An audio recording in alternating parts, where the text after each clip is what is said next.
আসসালামু আলাইকুম প্রিয় দর্শক, আজ শেয়ার করব কাঁচা আমের আমসত্ত্ব রোদে শুকনোর ঝামেলা ছাড়াই। রৌদ্রে না দিয়েই এটা আপনারা তৈরি করতে পারবেন আর খুবই সহজভাবে। কাঁচা আমের আমসত্ত্ব এতটা মজাদার, আপনারা খেলে ভুলতে পারবেন না। পাকা আমের তো আপনারা খেয়েছেন, একবার হলেও কাঁচা আমের এই আমসত্ত্ব বানিয়ে দেখবেন। এখন আমের সিজন আর এই রেসিপিটি আপনারা মিস করবেন না, অবশ্যই বানাবেন। আর বাড়িতে দেখবেন সবাই কিন্তু পছন্দ করবে আর সবাই কেড়ে কেড়ে খাবে। বাচ্চাদের তো খুবই মজার একটা রেসিপি, তো অবশ্যই রেসিপিটি ট্রাই করবেন। আর আজকের রেসিপি যদি আপনাদেরকে ভালো লাগে অবশ্যই লাইক শেয়ার কমেন্ট করবেন। তার সাথে যারা নতুন রয়েছেন সাবস্ক্রাইব করে পাশে থাকা বেল আইকনটি ক্লিক করবেন। তার সাথে এরকম মজার রেসিপি যদি পেতে চান উপরে আই বাটন আর এন্ড স্ক্রিনে চেক করে দেখে নিতে পারেন। বিসমিল্লাহির রহমানির রহিম। এখানে আমি আমাদের গাছের টাটকা আম নেব। তো একটা ছোট আম গাছ আছে, তো আমি হাত দিয়ে আম পেড়ে নিচ্ছি।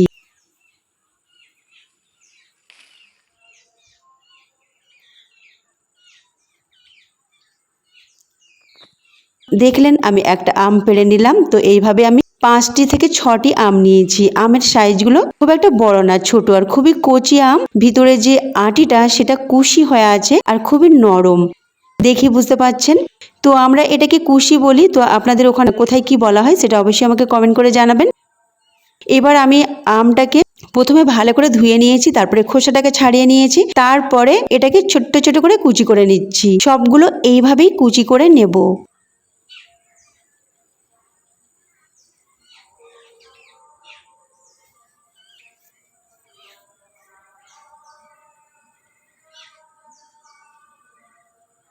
দেখুন এইরকম আমি টুকরো করে নিয়েছি।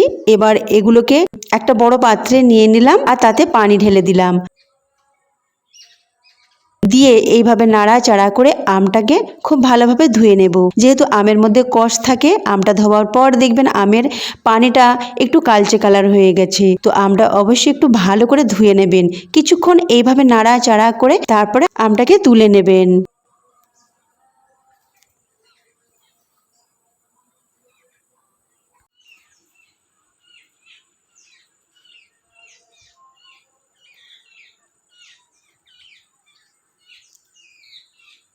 দেখুন আমের পানিটা কেমন কালার হয়ে গেছে, খুবই কালচে কালার হয়েছে। আমের মধ্যে যে কষ থাকে সেটা পানির মধ্যে চলে আসে, তো সেই জন্য আমটাকে একটু ভালো করে ধুতে হয়। এবার আমটাকে সিদ্ধ করব। তো আমটা একটা পাত্রে নিয়ে নিয়েছি, পাত্রটা গ্যাসে বসিয়ে দিয়েছি, তাতে দিলাম তেজপাতা, চিনি দিলাম এই ধরুন 300 গ্রামের মতো। তো আমটা যেহেতু এই 300 থেকে 350 হবে, আমি চিনিটা 300 গ্রাম দিয়েছি। হলুদ দিলাম হাফ চামচ আর 1 চুটকির মতো লঙ্কা গুঁড়ো দিলাম, আর লবণ দিয়েছি হাফ চামচ। আর আপনারা এখানে চাইলে বিট লবণও দিতে পারেন। তো আমি এবারে সবগুলো ভালো করে মিশিয়ে নিয়ে পানি দিলাম। পানিটা কেমন দিয়েছি দেখি বুঝতে পাচ্ছেন, আমটা যেন ভেসে থাকে সেরকম পানি দেবেন। আমি আমটা এখানে ভালো করে সিদ্ধ করে নেব। তো সবগুলো একসঙ্গে দিয়ে খুব ভালোভাবে সিদ্ধ করে নেব।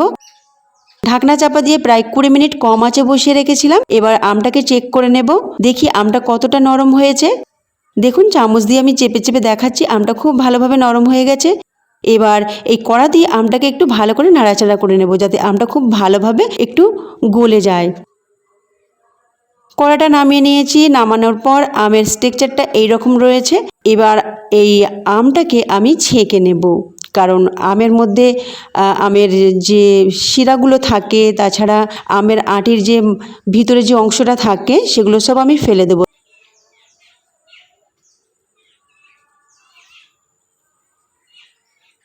এইভাবে আমি চামচের মাধ্যমে এটাকে ছেঁকে নেব, এইভাবে ঘোরাতে ঘোরাতে, আর খুবই ঘন একটা পেস্ট চলে আসবে। আর দেখুন এই রকম আমের যে শাঁসগুলো থাকবে এই শাঁসগুলোকে কিন্তু ফেলে দিতে হবে, এগুলো কিন্তু থাকলে ভালো লাগবে না আমসত্ত্ব খেতে। দেখুন,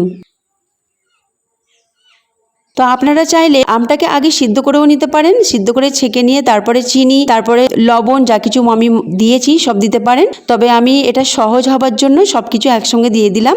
এবার আর কোনো কাজ করতেই হবে না, শুধু এটাকে খুব ভালোভাবে ফুটিয়ে নিতে হবে।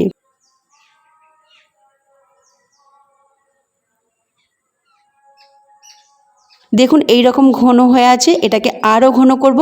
এবার আমি গ্যাসে বসিয়ে দেব, দিয়ে এটাকে প্রায় 5 মিনিটের মতো মাঝারি আঁচে ফুটিয়ে নেব। তার আগে একটা কাজ করে নেব, আমি যে থালাতে আমসত্ত্ব বানাবো সেই থালাতে একটু সরষের তেল দিয়ে দিলাম।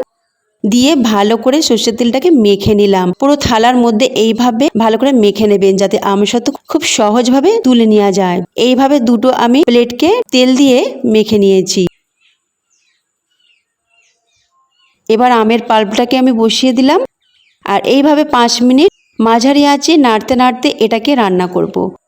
যখন দেখবেন এর কালারটা একেবারে ট্রান্সপারেন্ট হয়ে গেছে তখন জানবেন এটা খুবই পারফেক্টভাবে তৈরি হয়েছে। আর কালারটা দেখেই বুঝতে পারছেন অনেক চেঞ্জেস এসে গেছে কালারের মধ্যে। দেখুন কত সুন্দর একটা কালার এসে গেছে। আর চামচের পিছনে আমি দাগ টেনে দেখালাম, দেখুন চামচের মধ্যে একটা কোটিংও এসে গেছে। এবার এটা গরম গরম থাকতে থাকতেই কিন্তু থালার মধ্যে দিয়ে দিতে হবে, তা না হলে ওটা ঘন হয়ে বসে যাবে আর সেরকম শেপও দিতে পারবেন না। তো গরম থাকতে থাকতে থালার মধ্যে দিয়ে এটাকে চারিদিকে ছড়িয়ে দেব। তারপরে এটাকে ফ্যানের হাওয়াতে রেখে দেব। আর একটা আমি থালাতে তেল ব্রাশ করে রেখেছিলাম তাতেও দিয়ে দিলাম। এবার এটাকে আমি আমাদের ঘরের মধ্যেই রেখে দেব ফ্যানের তলায়। আপনারা চাইলে এটা রৌদ্র দিয়ে দিতে পারেন, রৌদ্রে দিলে এটা একদিনেই তৈরি হয়ে যাবে, কারণ এখন যা রৌদ্রের তাপ।